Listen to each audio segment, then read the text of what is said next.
Hey everybody, it's Glenn back with another Clash Royale analysis video. Let's take a look at another game from the NoTilt League World Championship Top 8.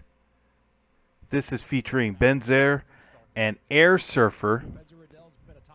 Benzer Ridel is going with Lava Loon, and Airsurfer is going with the Giant Night Witch mix.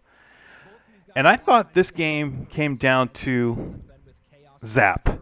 Yep, Zap.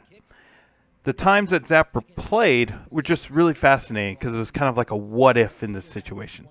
We don't see Zap now. We see Poison come out with the Skeleton Dragons.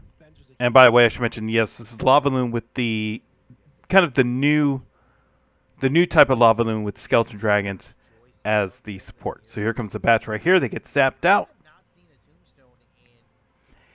And Airsurfer's going to go with Night Witch, so expect Giant to be coming in very soon, which is the case because Benzer has brought out Lava Hound.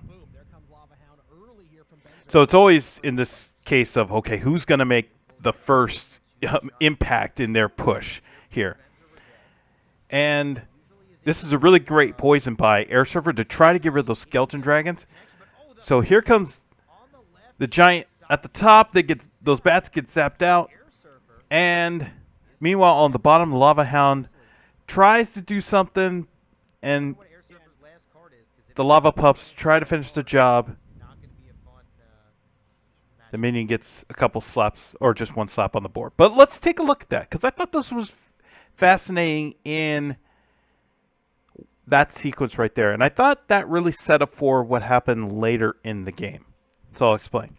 As I mentioned, Zap was a kind of an interesting case here, especially with the bats here. So we have the Giant and the Night Witch coming in. Night Witch is out, and here are the bats if we look at the top with the Giant here. This is a very scary push because if you don't get rid of the Giant, those bats, or if you don't get rid of the bats, they can do some really hefty damage. And even with the changes that have been made in Season 14, these bats can still can pile up a lot of noticeable damage. And this Princess Tower is looking at the Giant here. So,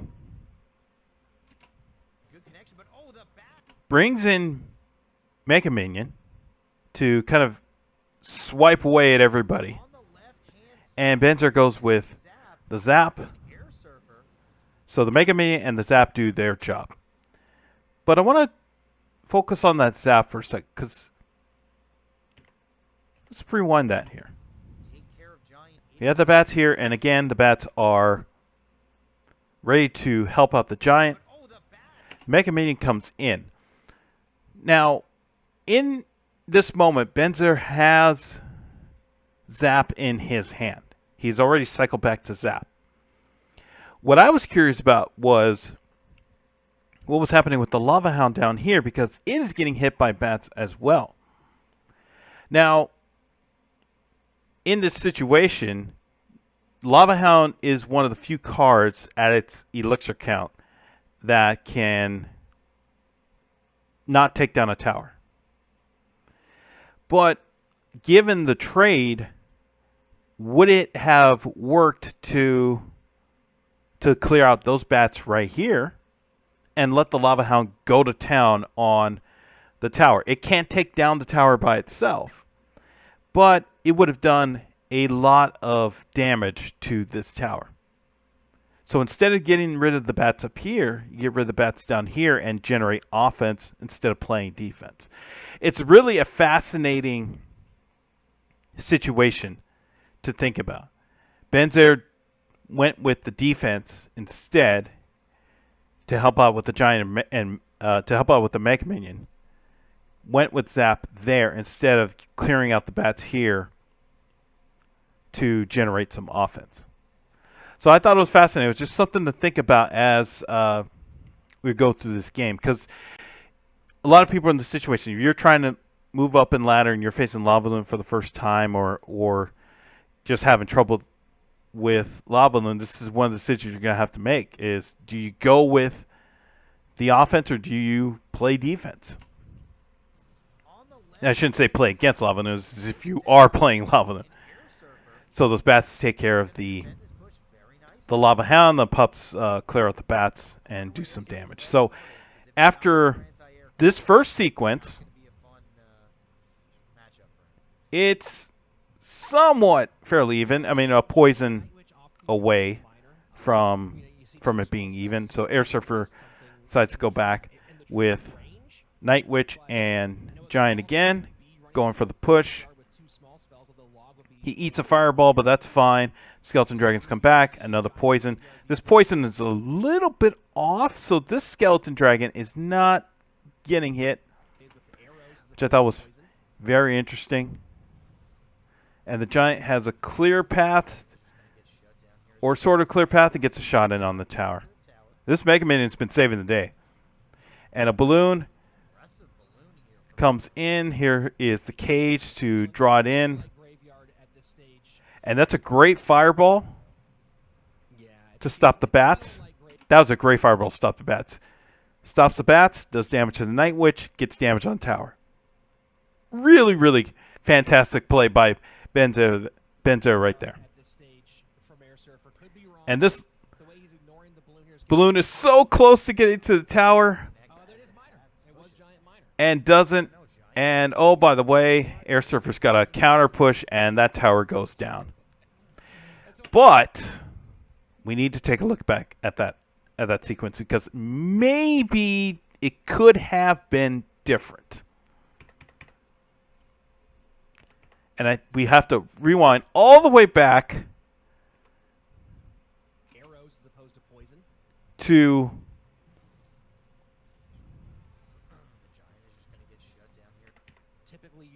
earlier when we were talking about the first sequence here. So again, when the zap comes in, so zap is out of his hand at this moment. Again, I talked about kind of like the ifs and the what ifs regarding zap and the bats, and that was one of them.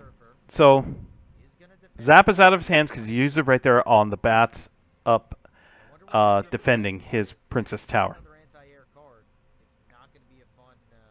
And oh, by the way, Benzer's only used 4 cards, so that's another thing to think about.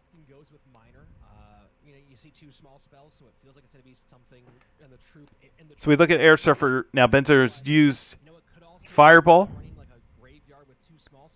Tombstone, and Skeleton Dragons. So Zap is now back in his hand throughout all of this. Zap is back in his hand.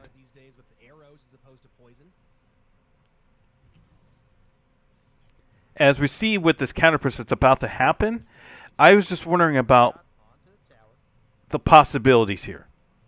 So he brings in Balloon, supported by Mega Minion, and he opts to use this Fireball, which, again, fantastic Fireball because it gets the Night Witch, clears the bats, does damage to his tower. Can't ask for anything better.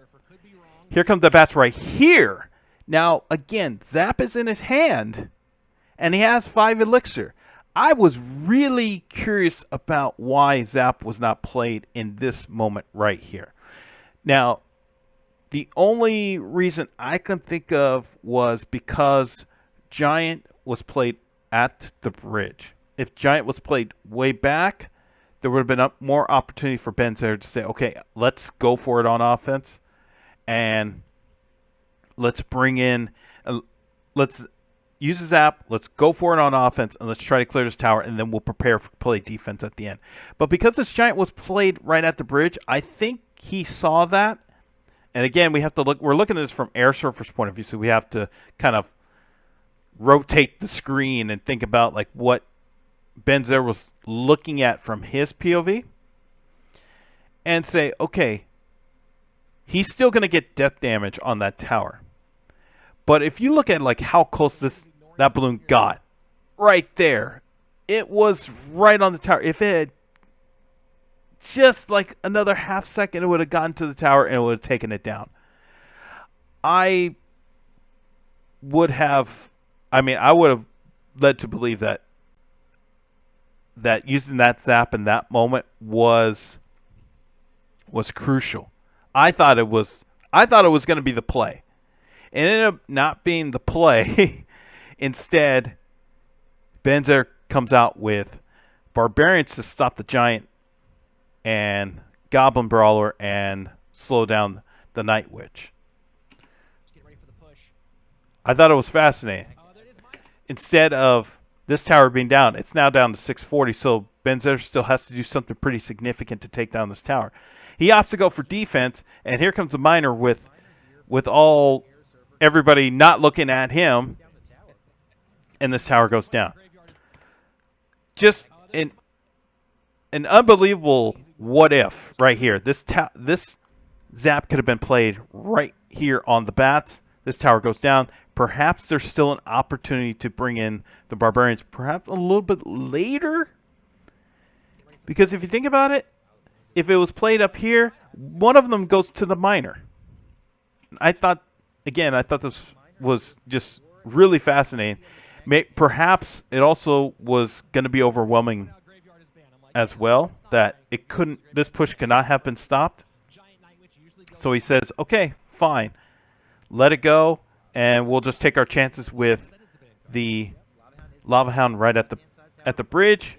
He uses zaps on the bats, so that tower's going down, and now all our focus is on the right side and what's going to happen in this sequence right here. So Giant comes in with Barbarians, and they kind of limit the damage there. Oh, by the way, Lava Hound's still doing damage to the King Tower. Another Lava Hound comes in. And here comes the balloon. So the balloon comes in, and these bats were designed to take out the Lava Hound first and bring in the lava pups, then go after the balloon or split it. Instead, Benzer zaps them. Fantastic. And now the balloon has to go to the Princess Tower, and it connects. So probably wondering, why not go after the King Tower? Well, if you look at the situation here, you could probably play Cage right here. Anywhere over here, and just have the balloon go this way. Or play it a little bit closer to here so that if the Princess Tower is not thinking of or not focused on anybody, but this Lava Hound is right here. If it's not focused on anybody, it will do damage over here. Why not do it here?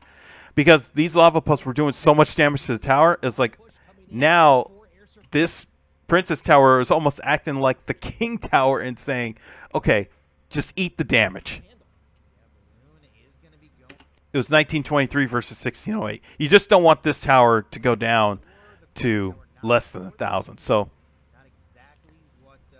Airsurfer said, okay, just have it go to the right side, and we'll just deal with the Princess Tower as the smaller of the two with HP. Meanwhile, Benzer comes in with another Lava Hound right at the bridge. And these bats are doing all they can. And he uses zap right in the middle. Why that zap? I was trying to figure this out. Why zap there and not on the bats right here? And I think the guys on the commentary brought it up as well. It's like, what happened with that zap right there? If you clear out this zap right here, perhaps these two are gone, but this Lava Hound is free to do more damage on the Princess Tower. It is free, and nobody is around to stop it. But there won't be support. Here, it's kind of like you're hoping that the Skeleton Dragon will do its part, and the Mega Minion will do its part. It's touchy. It's really close, but it's another one of those what ifs with the zap, where you say, okay, if that zap's taken out here, those zaps are free to help out the miner here who is at full strength. So again, it's really a, what do you go for? Do you go for the offense or do you go for the defense? It's a really tough call. Benzer decided to go with the defense again in this situation. So here comes Balloon, and this is looking really good, but Cage comes down, Poison clears out the lava, pops, Skeleton Dragons comes in, and this is a race to the finish. The bats come in, and there's no zap to do any damage on the bats. Until right there, he had to cycle through that pretty fast to get those to get that zap back, so the bats could be gone. And now this is a great counter push by Benzer, but it's a matter of who gets there in time. Miner, log. It looks good for Benzer, but Airsurfer just gets the poison cycle down. I mean, this was unbelievable.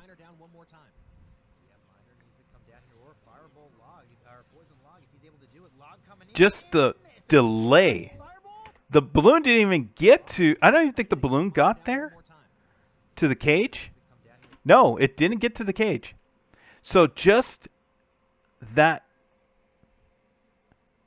distraction by Cage to delay the balloon from going to the Princess Tower was just good enough for Airsurfer to get Miner out, brings in bats, and the poison cycle just comes through. I mean, it was incredible finish. Just the delay there by the cage. It did its job. You know, it didn't do damage to the balloon, but it just distracted it long enough to where everybody else could help out on defense, and then poison cycle came through. Crazy, crazy finish, and Airsurfer wins the series 3-0. I mean, it's just a lot of great plays by Airsurfer, a lot of great plays by Benzer Ridel as well, and you know, there's just a lot of what ifs in terms of the use of zap there. I'm pretty sure that we could play the what if game with a lot of the plays, but man, I was thinking like zap on offense or zap on defense. Which one works best in each situation? I'm pretty sure everybody will have their own different opinions about the use of zap in all the situations that I brought up here. So congrats to Airsurfer on this win. Unbelievable play. I'm going to end the video right here. Thanks for watching. Be sure to hit the like, subscribe wherever you're watching this, and I'll see you in the next video.